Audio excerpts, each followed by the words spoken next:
Hello to all my booty seekers and cheek chasers. This is the Carpe Natem Podcast. I'm your host, Nate De La Hoya-Reynoso, and I am so grateful you are listening to this episode. If you're new here, you should know that I believe that my purpose is to uplift, inspire, and educate others to communicate masterfully so that they can better understand themselves and others. I've spent years in the personal development and transformational technology space, and I want to share with you the wisdom that was passed down to me from giants in the industry. So if you are on a journey of self-mastery, like me, looking to make dreams a reality and willing to be a leader for your family and community, then join me in seizing the butt cheeks of life and giving them a big ol' squeeze. Let's jump into the show.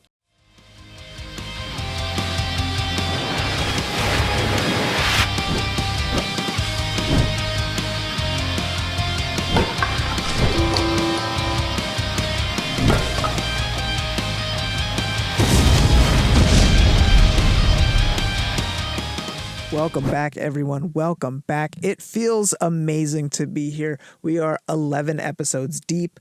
The first 10 have been edited and published. What? I'm so proud of myself for sticking to a goal that I had set for myself, man. I'm so excited that I said I was going to do something, and now I'm freaking doing it, and I hope you are too.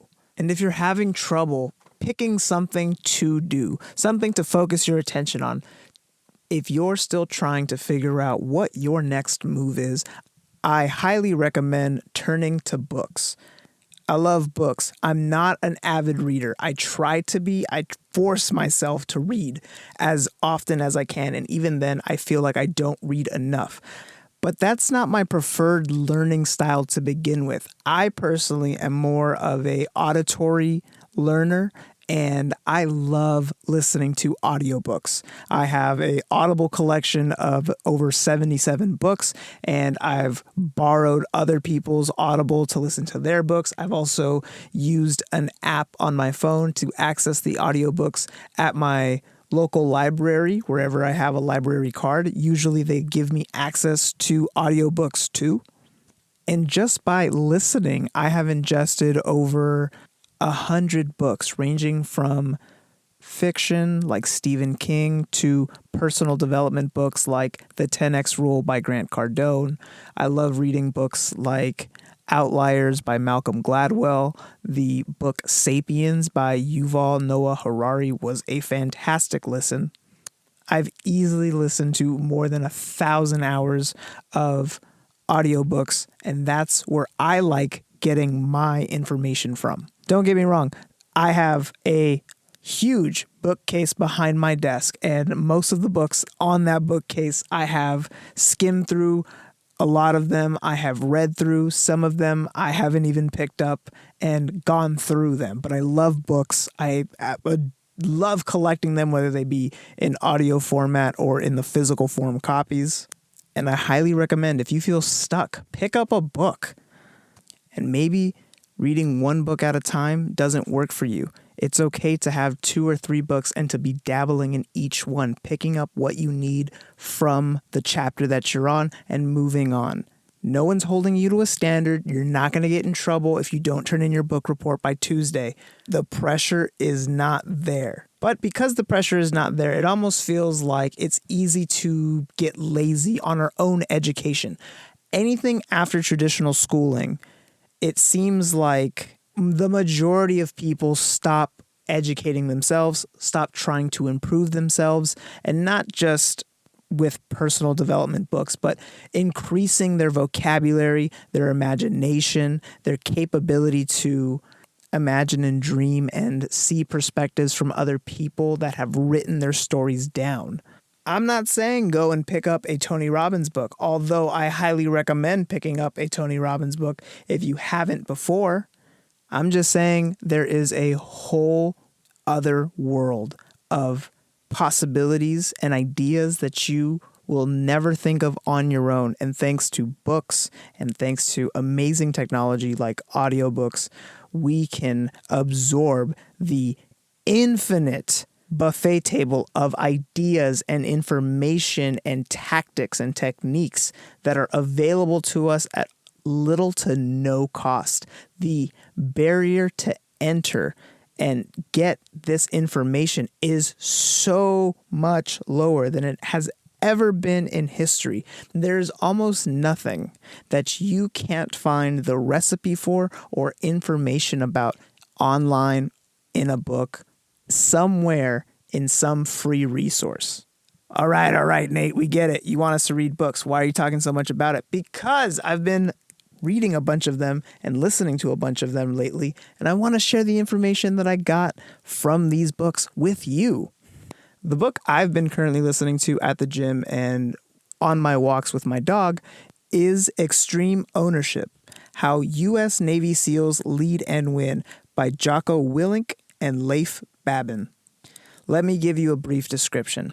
So far, the chapters that I have read are a combination of war stories from the perspective of Jocko Willink and Leif Babin during their missions in Ramadi, which is a city in Iraq during a very tumultuous time, and they realized that the techniques in leadership that they were using and applying on the battlefield translate almost everywhere in life. Chapter 1's main theme is the same as its name, extreme ownership, and that's also the name of the book.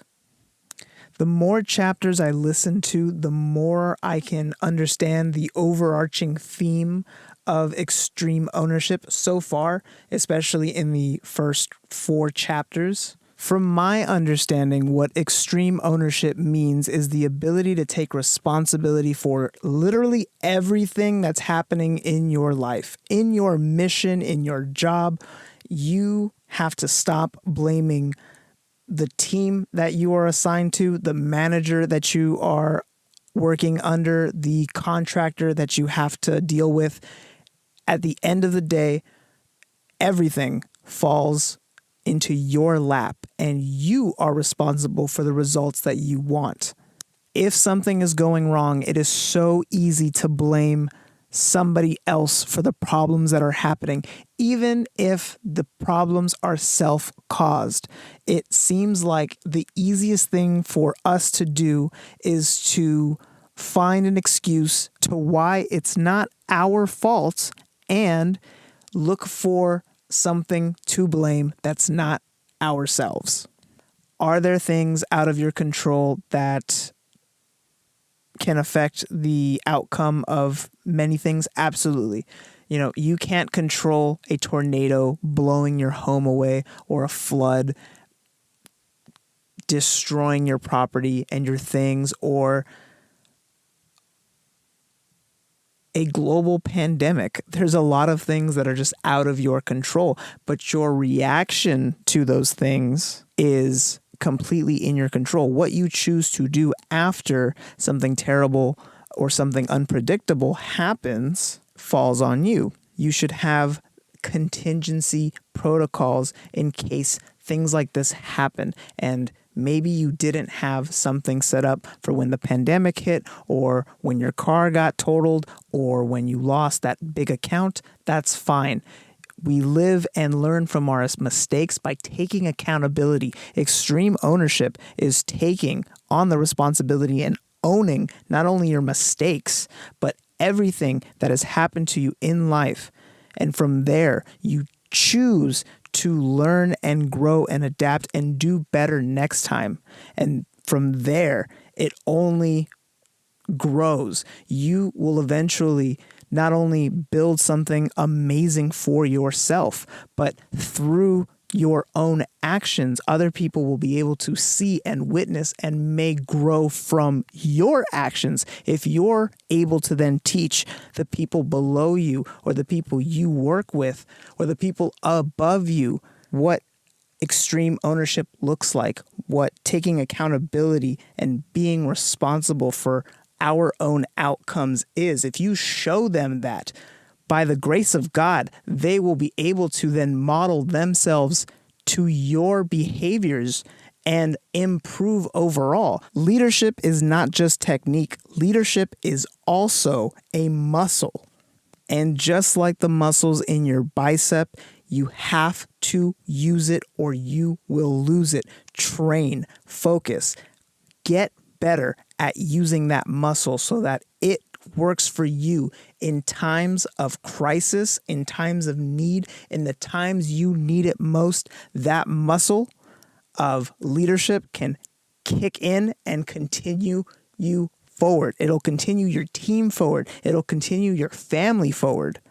A team isn't a unit of people being guided by a leader. It's a team of leaders with a leader at the helm guiding the other leaders. As a leader, you have to not only be accountable for your actions, but you also lead by your actions. You show them you are not just all talk, do as I say, not as I do. You do the right thing as a leader, and they follow suit.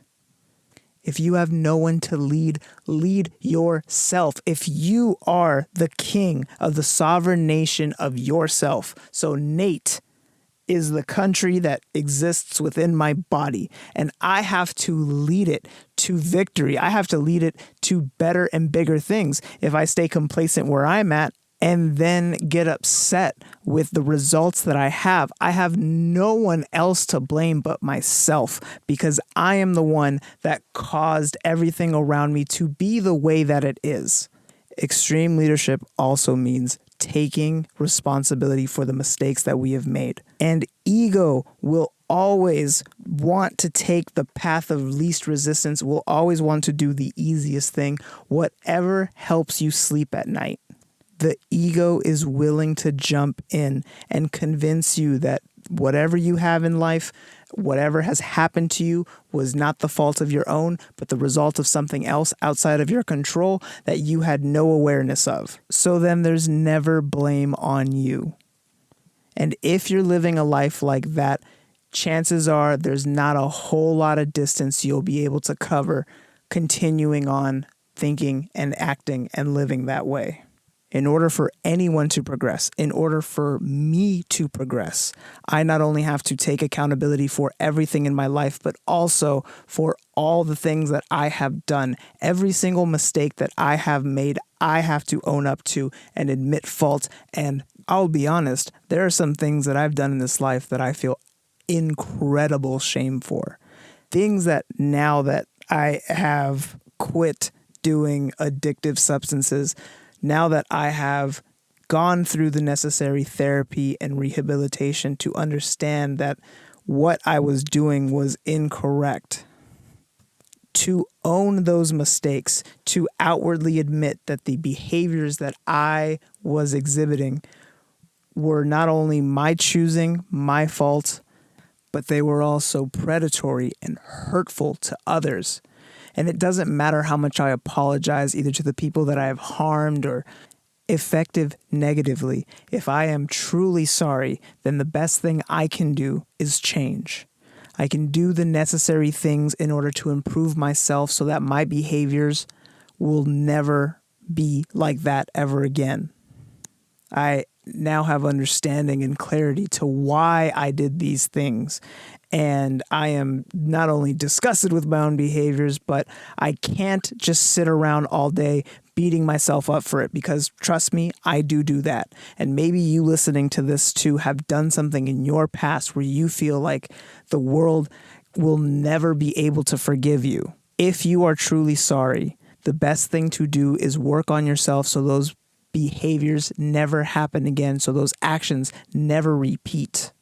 And if you can go one step even further than that, how can you help others not repeat the same mistakes? How can you save others from experiencing what you went through or what you put somebody else through?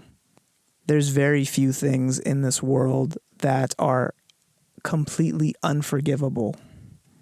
So for the things that can be worked on, for the mistakes that we've all made, for the behaviors that we are not proud of, that we are ashamed of, the best thing to do is to own those mistakes.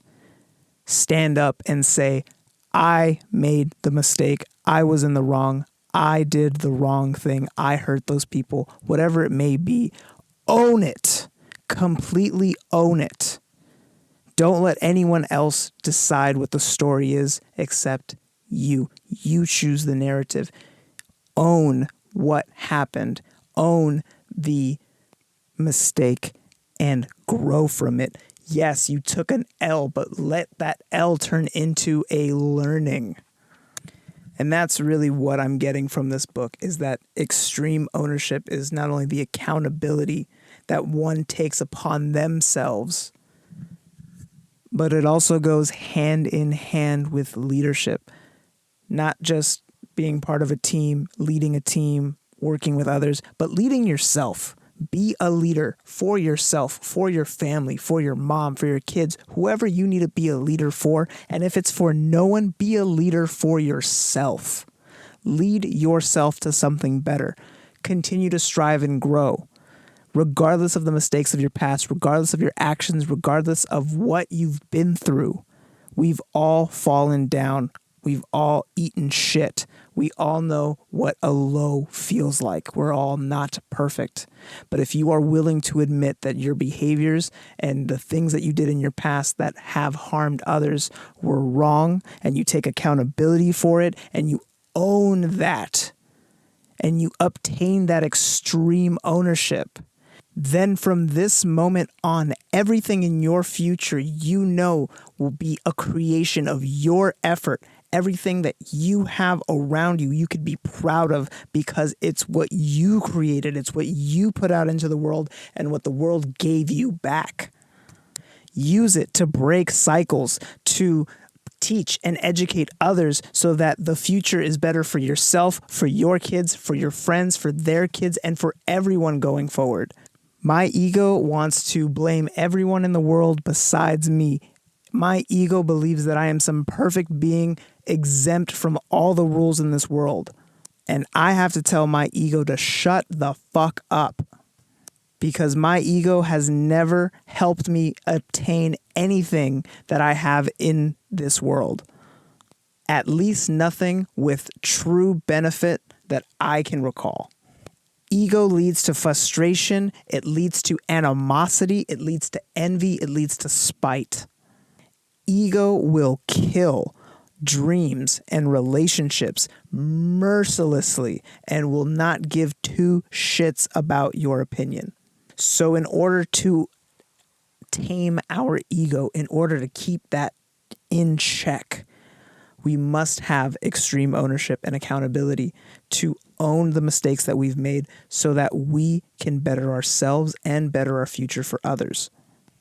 And like I said, leadership is a muscle. It's a muscle that needs to be exercised. So if we are putting ourselves in difficult situations to improve ourselves, if we're doing the work that we don't want to do because we know for a fact that the end result will be a benefit for you, that is practicing leadership. If you are showing by example how to get the job done, if you are looking for solutions not only for yourself, for your family, for your team, for your leaders, they will see you as a leader. And if you put in the work, if you truly show them that you are a leader, just like the other leaders, you will be brought to a position of leadership. It's earned. It shouldn't just be given. That's why people who are given leadership roles without earning them usually create a whole club of people below them that hate their guts.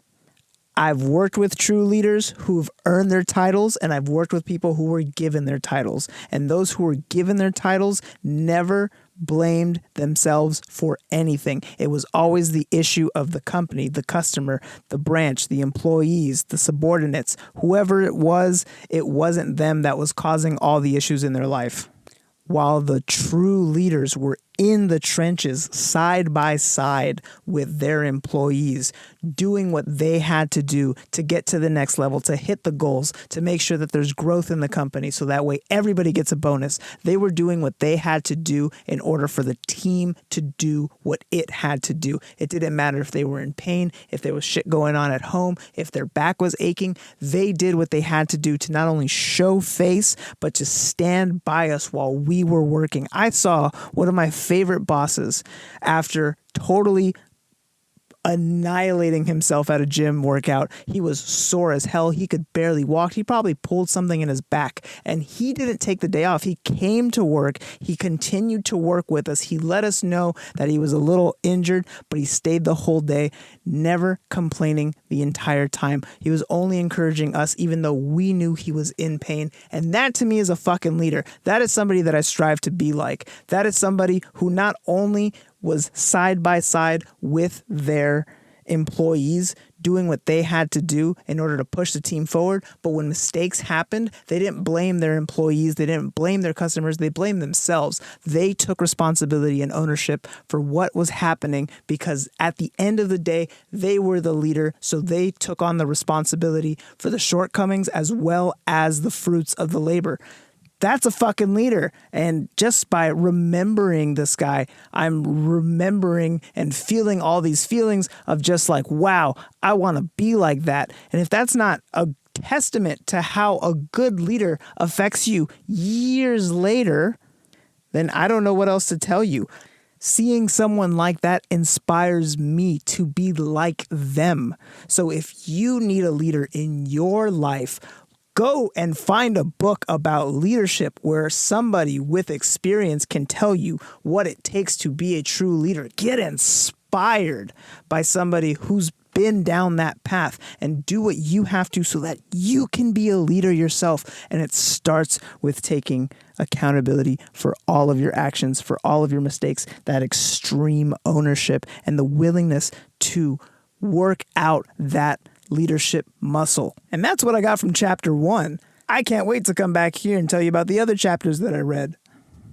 But with that being said, I'm going to wrap up this episode. Just know that there is a leader inside of you waiting to come out and show the world what a badass they are.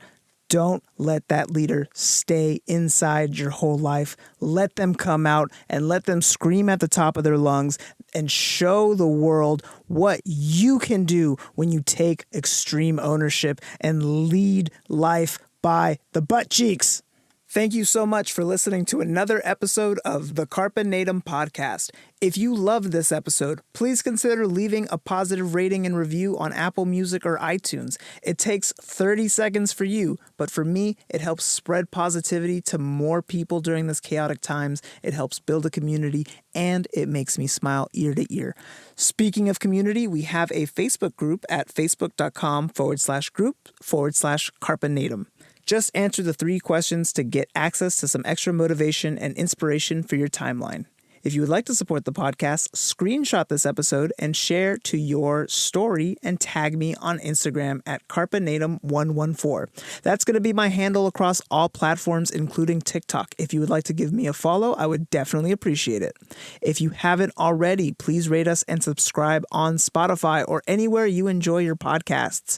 And lastly, you can find all episodes linked to resources and opportunities for coaching and mentoring from me at carpenatem114.com.